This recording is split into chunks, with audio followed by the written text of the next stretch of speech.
আজ 17 রমজান 624 খ্রিস্টাব্দে তথা দ্বিতীয় হিজরির এই দিনে সংগঠিত হয়েছিল ইসলামের চিরস্মরণীয় এবং গৌরবময় অধ্যায় বদর যুদ্ধ।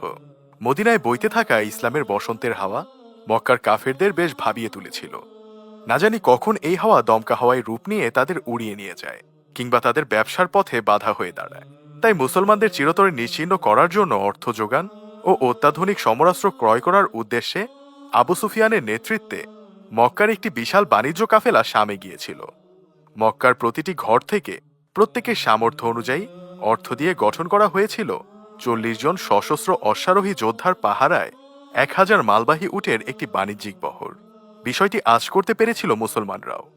তাই যখন তারা শাম থেকে ব্যবসা শেষে অস্ত্র নিয়ে ঘরে ফিরছিল, তখন তাদের ওপর হামলা করার সিদ্ধান্ত হলো। মুসলমানদের আত্মরক্ষার্থে হামলা করা ছাড়া আর কোনো পথ খোলা ছিল না। বিষয়টি আবু সুফিয়ান টের পেয়ে দ্রুত সাহায্যের জন্য মক্কায় খবর পাঠায়।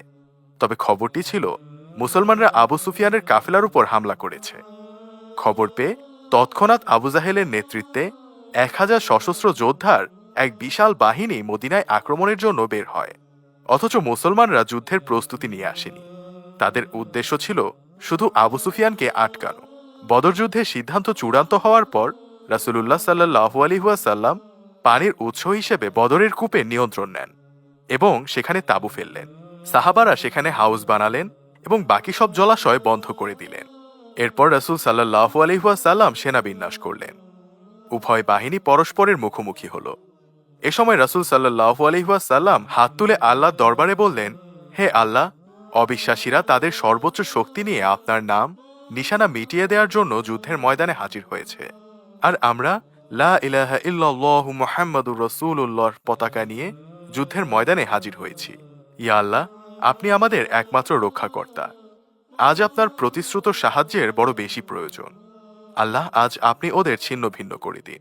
রাসূল সাল্লাল্লাহু আলাইহি ওয়াসাল্লাম এ সময় মুসলিম বাহিনীকে কাতারবন্দি করলেন। কাতার সোজা করার পর সাহাবীদের বললেন, আমার পক্ষ থেকে নির্দেশ না পেয়ে কেউ যুদ্ধ শুরু করবে না।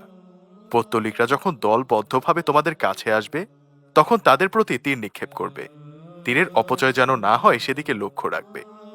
তারা তোমাদের ঘিরে না ফেলা পর্যন্ত তরবারি চালাবে না।